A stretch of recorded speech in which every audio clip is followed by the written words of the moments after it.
12월 7일 대설이라는 절기를 기점으로 12월 병자월이 시작됩니다.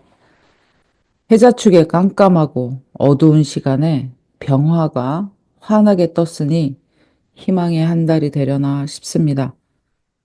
저의 채널 이름이 병화의 목요일입니다. 저는 병화일간으로 태어났고 목을 키우는 운명으로 살고 있어서 병화와 목을 키워드로 채널 이름을 이렇게 병화의 목요일로 지었습니다. 저의 삶을 압축시켜 놓은 키워드 두 글자라고 할 수 있죠. 병화는 세상 공평하게 무엇이든 차별하지 않고 성장시키려는 힘을 가지고 있고 그렇게 해야만 하는 운명을 타고난 글자입니다. 목을 키우는 것이 병화의 숙명입니다. 여기서 목이라고 하는 것은 자라고 성장하려는 모든 만물이라고 생각하시면 됩니다. 어린아이, 학생, 인간, 나무, 동물, 기업, 나라 등 지금이라는 현재보다 더 나은 달라진 모습으로 더 발전하고 뻗어가려는 모습의 대상이면 모두 목이라는 이름을 붙일 수 있습니다.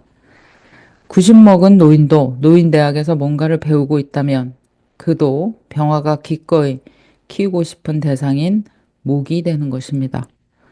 해자축의 시간은 하루 24시간 중에 밤 9시 30분부터 새벽 3시 30분까지 가장 짙은 어둠의 시간입니다.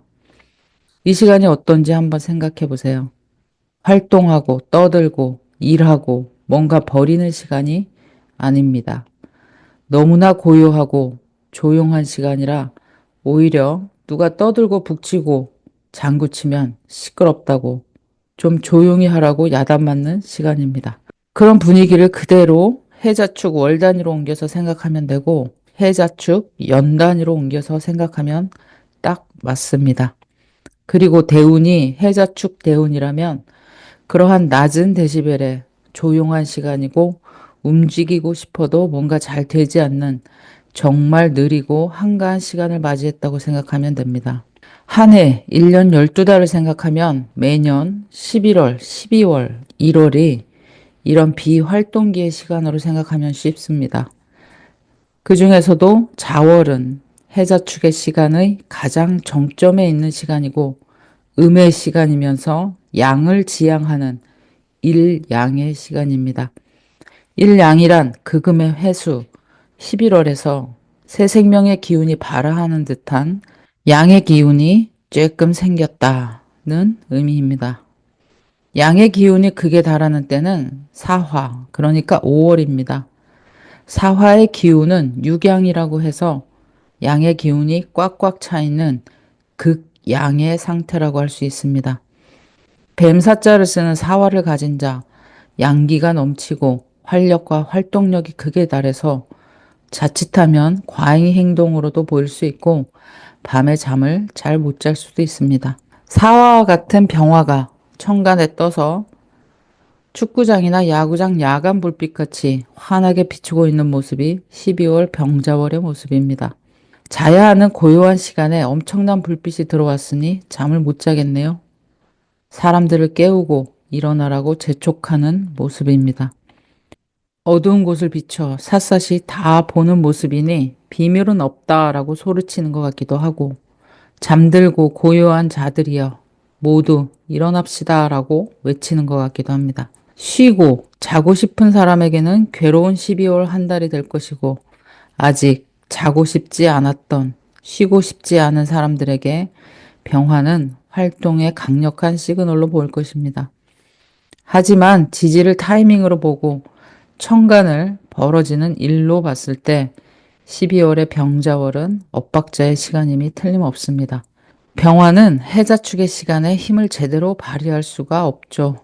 병화는 해월에는 끊어졌다는 의미의 절의 시간이 있는데 이 절의 의미는 마치 드라마 도깨비에서 나오는 무로 돌아간다와 같은 이승도 저승도 아닌 황천을 떠도는 느낌의 시간입니다. 무섭네요. 해월에 태어난 병화가 혹시 있으신가요? 그리고 자월의 병화는 태지라고 해서 태동한다, 꿈틀댄다의 이미지지 활동한다, 움직인다의 개념은 아닙니다. 축월은 해월이나 자월보다는 낫겠지만 그래도 병화가 움직이는 시간이 아닙니다. 해자축의 시간 모두 병화가 나서는 때가 아니라는 이야기입니다. 자월에 병화가 떴다는 것은 시기가 맞지 않는 일이 벌어진다. 그래서 그 일의 효과가 반감된다라고 생각할 수 있습니다. 반대로 자는 병화가 있어야 희망과 움직임이 있으므로 너무 널브러져 비활동의 삶을 사는 자들에게는 동력, 추진력의 힘이 될 수도 있겠죠. 각자가 처한 운과 사주팔자에 따라 12월의 병자월, 병화가 약이 될 수도 독이 될 수도 있다는 얘기입니다. 저는 그렇게 생각합니다. 죽어 지내고 싶은 사람은 없고 하루하루 조금씩이라도 성장과 발전 그리고 세상 구경을 하고 싶지 않은 사람은 그리 많지 않을 거라고 말이죠. 그래서 많은 사람들에게 병화는 늘 좋게 인식되고 음과 양의 삶에서 양의 삶을 지향하는 대부분의 사람들에게 늘 희망의 메시지를 주는 병화가 언제 어디서든지 환영받는다라고 말이죠. 그리고 명리에서 해자축월에 태어난 겨울생에게 병화는 늘 조후를 책임지는 그래서 삶의 균형을 맞춰주는 글자로서 꼭 언급되는 글자입니다. 해자축월, 춥고 얼어붙은 삶의 모습을 그나마 녹여주고 생기를 불어넣어주는 온기와 희망을 주는 무엇이 반드시 필요한데 그것이 병화라는 이야기입니다. 그래서 이번 갑진년 12월의 병자월에 병화는 독이 되기보다는 약으로서 역할을 할 수 있다는 생각인데 여러분의 생각은 어떠신가요? 12월의 병화는 좋은 의미로 해석됩니다. 춥고 어둡고 힘들어 죽겠는데 한 줄기 희망을 보고 걸어갈 수 있고 만족스럽진 않지만 따스한 온기를 느끼게 해주는 역할을 하는 것이 겨울의 병화입니다. 그리고 사주팔자 천간의 목을 가지고 있으면 더욱 병화를 반기는 형상이 될 것이고 목이 살아나는 형국이 될 수 있습니다. 해자축을 다 가지고 있는 사람들도 병화의 출현을 반길 것이고 금기운이 많은 사람들도 화기운과 수기운이 같이 들어온 것이 나쁘지 않습니다. 다만 수기운이 너무 태거한 사람들에게 12월의 병화가 꺼지지 않게 힘 조절을 할 필요가 있을 것 같습니다. 수일간은 한꺼번에 갑자기 나타난 재물에 현혹돼서 섣불리 써버리거나 하지 말라는 이야기입니다. 겨울 병화는 귀하게 쓰이는 게 상식입니다. 꽁꽁 얼어붙은 계곡물 밑으로 흐르는 것과 같은 모습의 개라는 수기운이 얼어붙어 버리지 않게 온기를 주고 다음 생명을 준비하도록 도와주는 것이 병화이고 만물이 얼어 죽지 않게 숨이 끊어지지 않게 연명할 수 있게 하는 것이 겨울 병화입니다. 만물이 꽁꽁 얼어버려 마음도 몸도 움직이지 않는 12월, 자월에는 병화가, 1월 축월에는 정화가 천간에 떠서 그나마 다행이라는 생각입니다.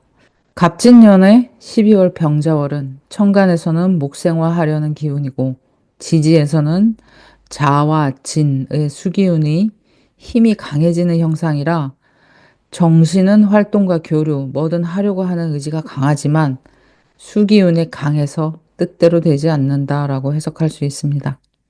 움직이고 싶은 마음은 따뜻한 계절에 살아나고 한낮 조습에 온도와 습도가 맞아야 꽃이 핀다는 것을 항상 잊지 마시기 바랍니다. 여러분의 소소한 응원을 부탁드립니다.